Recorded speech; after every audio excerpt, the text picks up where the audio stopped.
love me. Tell me pretty lies, look me in the face. Tell me that you love me, even if it's fake. Good day, class, and welcome to a new day of learning. I would like to welcome you to our school, SIC 1.0 Integrated National High School. And now, please join me as we learn new things and great things. For today, I invited one of my friends to join us in our lesson. I would like you to meet my friend. Good day, everyone, and good day, sir. I am Dotilin, but you may call me Ate Doti for short. How are you, Ate Doti? I am great. How about you? I'm great too. Thank you very much for inviting me to join you. So Ate Doti will be joining us in our lesson for today, and she will be sharing some of her opinions about or regarding to our topic for this lesson. So to start with, may I request everyone to please bow your head and feel the presence of the Lord as Ate Doti will lead us our prayer for today. Lord, help us to see every person as made in your image and likeness. May we always remember that each person's name is holy and special. Help us to see you in every person's eyes, especially in the eyes of those who suffer because of mean words. Help us to remember that when we hurt another, with our words or actions, we are hurting you, Lord. You love every person with all your heart. May we always use our voice to show your love and your kindness. We ask this in your name. Amen. Thank you very much, Ate Doti. So now we will be having our most essential learning competencies. So we have the first one, differentiates intentional injuries from unintentional injuries. Next, describes the types of intentional injuries, analyzes the risk factors related to intentional injuries, identifies protective factors related to intentional injuries, and demonstrates ways to prevent and control intentional injuries. And for our learning objectives, Ate Doti, kindly give them or give us our learning objectives for today. And our learning objectives are: first, discuss bullying. Second, analyze situations about classifications of bullying. Third, state personal opinions.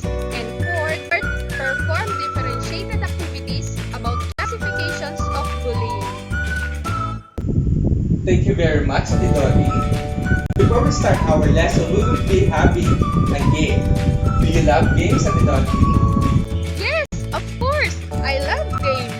Okay, great. So the title of our game is Human Bingo. Are you familiar with this game, Ate Doti? No.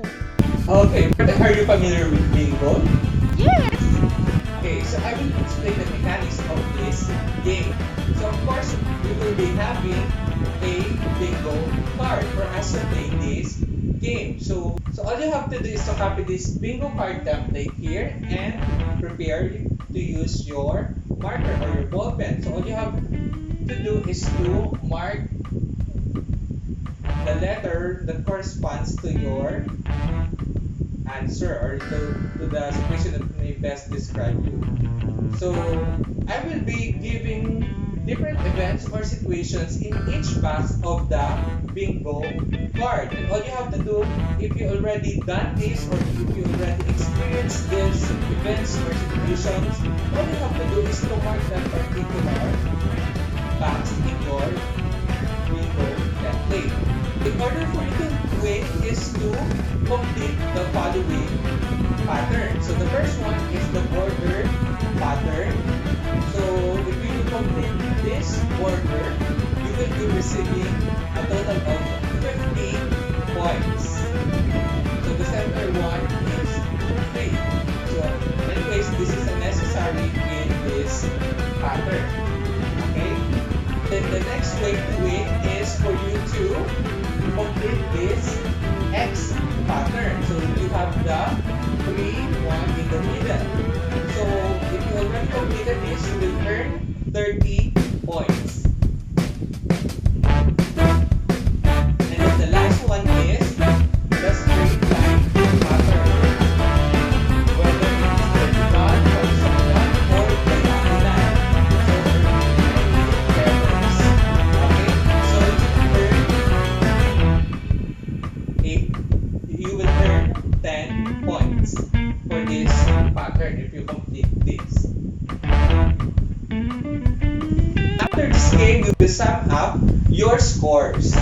Okay, so upon summarizing your scores, we will identify who among you got the highest points, and we will sum up with other learning tasks.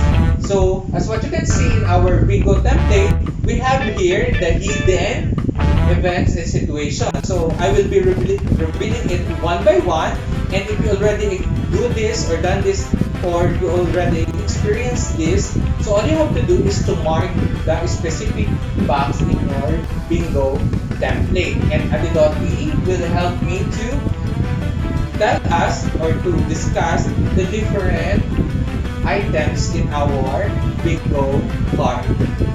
Are you ready? Game on! The first one is called ugly. Have you experienced being called ugly by someone else? For the letter I, spread rumors. Then, for letter G, using social medias. Are you using different social medias? It's either Facebook, Twitter, Instagram, or any social media applications in your mobile phones. And for the letter O, we have make fun of others. The next one is playing mobile games, and I know, or Mobile Legends. I know most of you are playing this game. For letter I again, trash talking. The next one is for letter G, making mean gestures. It is using your body language to hurt someone's feelings. And for the letter O, being teased. So if you already complete this, you already have your X pattern. You will be receiving your 30 points. But if not, we will continue our game. Next is hit someone. Did you already hit someone? It's either slapping or punching.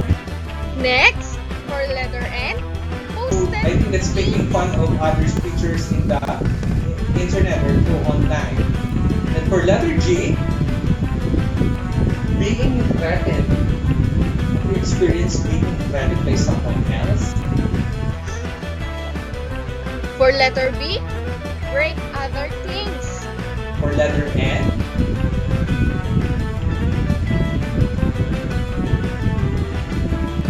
embarrass someone. Did you do this to someone else? For letter O, push someone. Okay, make fun of others' pictures. It's either you're holding someone's pictures or maybe it's in your mobile phones. You are laughing at it most of the times. Letter I, name called someone. For letter G, reported someone in the guidance office. It's either, for example, you witness someone who is hurting some of your classmates, and then you reported that person to the guidance office. And for letter O, we have posted gossips online. Okay, telling others not to be friends with someone. It's being selfish. You don't want some of your friends to be friends with other person. For letter N, we have brought to the hospital because of injury. For letter O, taking someone's things which is not yours. We have brought in guidance office. The victim of name calling. Are you the victim of this name calling, which is not your particular name? And for letter G, we have parents are called in the school. Okay, with last day over. We will summarize your score or what pattern you ever made in your bingo template, and then later on we will identify on how many or how much scores did you earn in this particular game? Here is the twist about this game. So upon summarizing your scores or upon having your patterns, so if you mark the pattern events and more of that is more on the negative side, so we will identify or we will classify you depending on our lesson for today. And for those who mark with the positive things, we will be receiving additional 10 points. Ate Dolphy, what do you think is the main idea of the given events and situations in our human being? I think the main idea of the given events and situations in the game is all about hurting someone, feelings, emotions intentionally. Great, thank you so much, Ate Dolphy. This lesson or this topic is integrated to our lesson in your health 8. So when you were grade 8, you already discussed about the different domains of life. So which affects these bullying cases, which is we have personal, family, peer and friends, school, and the community. And then you can see in our diagram on how much it involves or how much it affects in our bullying cases.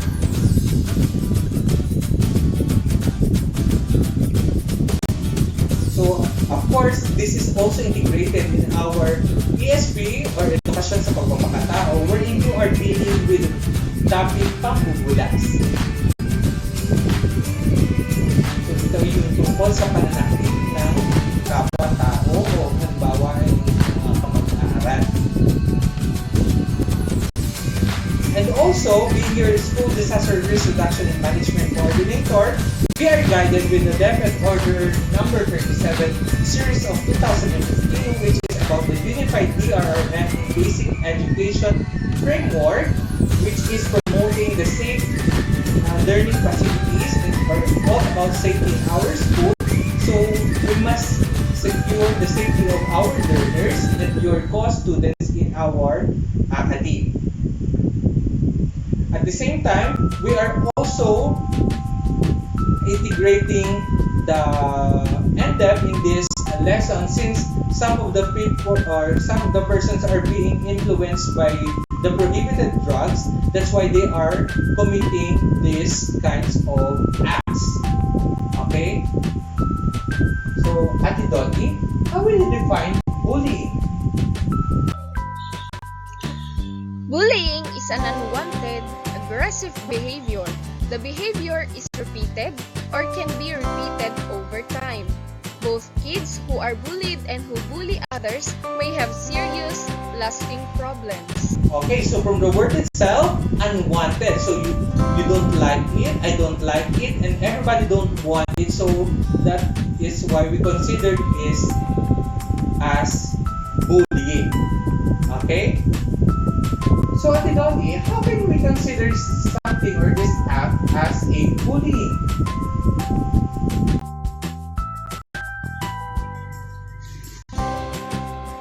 The behavior must be aggressive and include the following.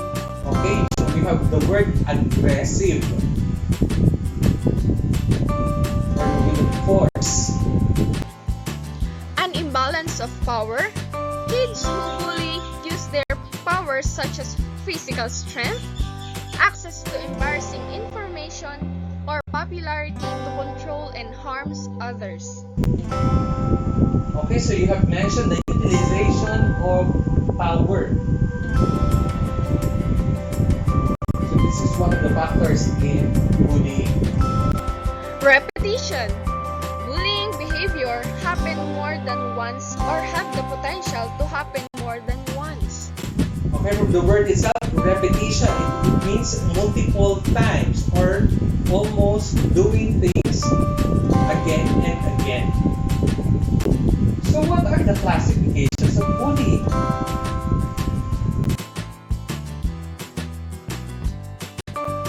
The classifications of bullying are verbal bullying, social bullying, physical bullying, and cyberbullying. Okay, so we have 4 classifications of bullying. So let's take it one by one. So how will you identify verbal bullying? Verbal bullying is saying or writing mean and nasty things. This is commonly used using different words to hurt someone's feelings. What are the examples of verbal bullying? These are the example of verbal bullying: teasing, name calling, making inappropriate sexual comments, taunting, and threatening to cause harm. We have here the most common, which is teasing and name calling, wherein they are calling you names which is not your name, or someone threatening to cause harm, or someone who is using inappropriate sexual comments towards another person. Today we are here in our school canteen.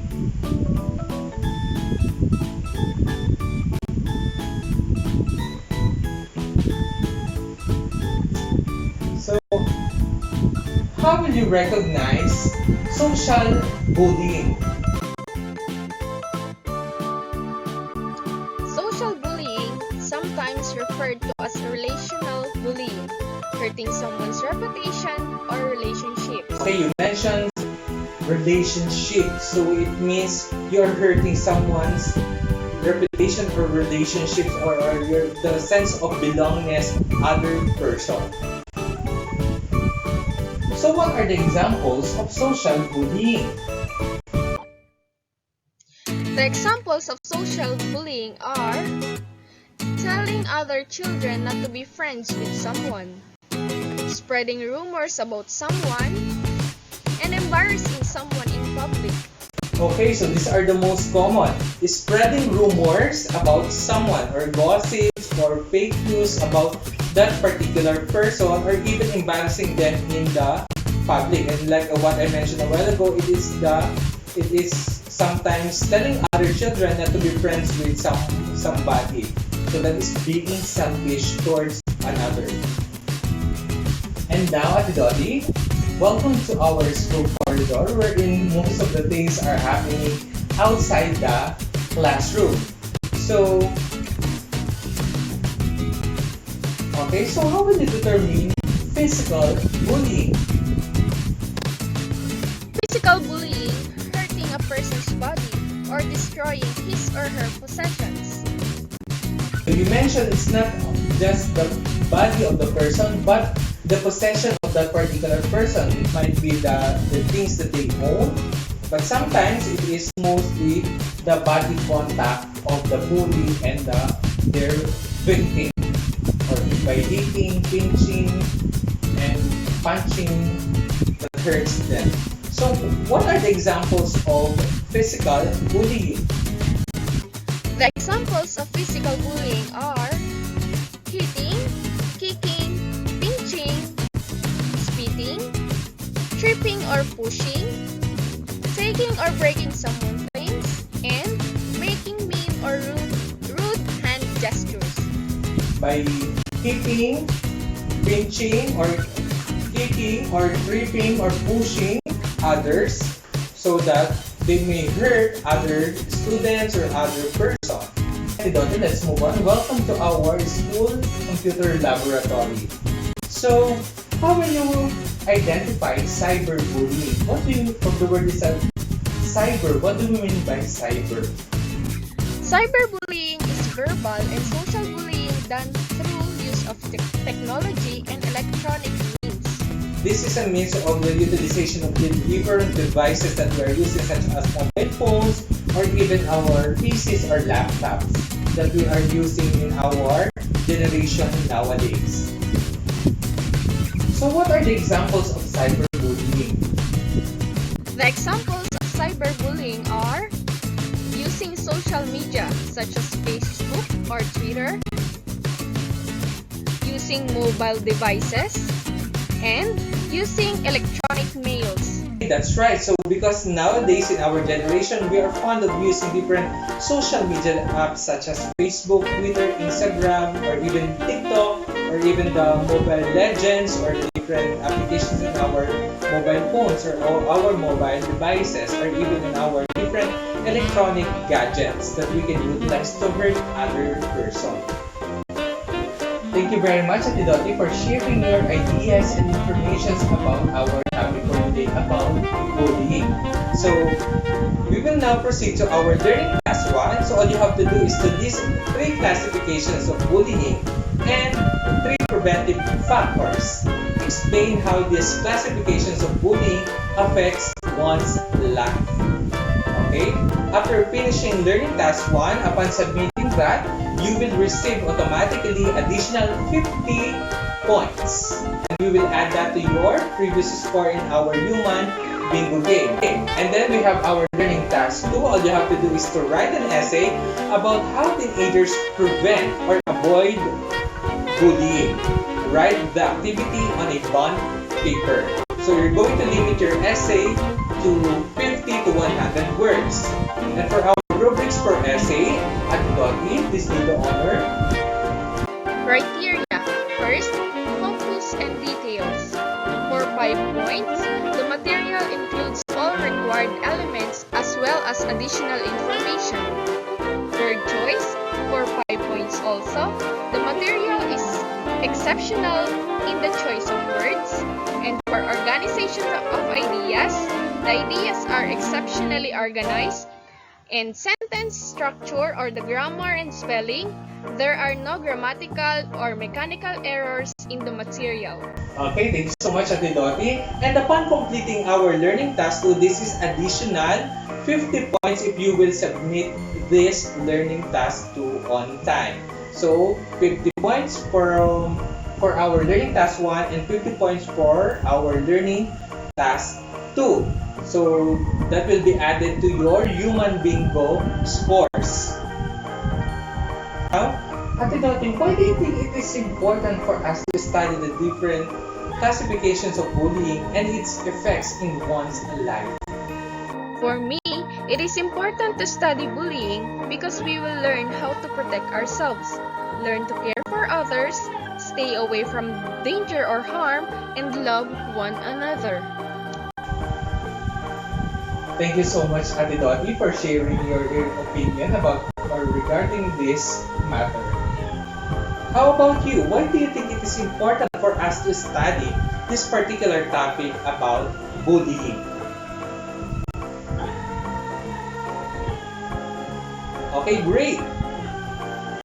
And now for our assimilation, you're going to have this learning task 3. This is a total of 100 points upon completing and submitting this particular activity. So you're going to choose one from the classifications of bullying. So we have 4, so just choose one and then choose your preferred performance from the following. So whatever you choose, it is upon your creativity or your availability and capability.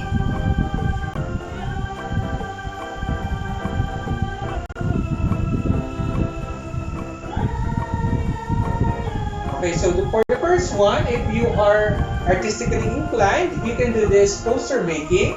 So in 1A illustration board, create a poster about your chosen classification of bullying, showing its risk and protective factors. And for our rubrics for scoring, Ate Dottie, kindly read our rubrics for scoring. The criteria are creativity, originality and uniqueness, content, it must be connected in the lesson, and neatness of illustration. If you are linguistically inclined, if you love literature, you will love to create this, or you can do this poem making. So in a bond paper, you can create a poem about your chosen classification of bullying, showing its risk and protective factors. Once again, Ate Dottie, kindly read our rubrics for this poem making. The criteria are focus and details, word choice, organization of ideas, and sentence structure for the total of 20 points. Thank you very much, Ate Dottie. And lastly, if you are musically inclined, if you love music or singing or composing a song, you can do this jingle making. So all you have to do is to make a jingle about your chosen classification of bullying, showing its risk and protective factors. So record your song and submit your video in my messenger at Sir Patrick Talipin. So for the rubrics of this activity at Dottie, The criteria are lyrics, melody, presentation, and overall effectiveness for the total of 20 points. okay, so upon completing your preferred task, for example, jingle making, so you will be receiving a total of 100 points if you already submitted your assimilation activity or your jingle to my account. So whatever your preferred activity. Then afterwards, you're going to answer this reflection. So reflect on your performance from the previous task, which is our assimilation. So the questions are, what do you think are your strengths and weaknesses in this task? Number 2, how will you improve your weakness if there are? Okay, so take note that your score from the rubrics is different from your earned points in our game to be summed up with your earned points upon completing and submitting your learning task. Okay? Okay, great. So now we will summarize your points in our human bingo game. So the highest points there is 50 points or 60 points if you have the most numbers of the positive things, which is not dealing with bullying. So if there are corresponding points, you will receive our anti-bullying ambassador badge depending on your summarized or earned points together with the learning task. So 50 for the learning task 1, another 50 for the learning task 2, and then 100 points for completing the learning task 3 or the assimilation. That is 200 points from the learning tasks and maximum of 60 points in our human bingo. So you will receive the blue anti-bullying ambassador badge if you have or earned 200 and below points. And then you will receive the green anti-bullying ambassador badge if you earn 210 points. And then you will receive the red anti-bullying ambassador badge if you earn 230 points. And then if you gathered all the scores or high score, you will be receiving the golden yellow anti-bullying ambassador badge for 250 points and above. Okay, so you will be, if you accomplish all our scores, if you earn a lot of scores, you will call you as an anti-bullying ambassador. So once again, class, thank you so much for joining us for this lesson. Thank you very much, Ate Dottie, for joining us today in our discussion. Once again, I'm your Ate Dottie. Once again, goodbye, class. Take care, everyone. Keep safe. Goodbye. And God bless you all.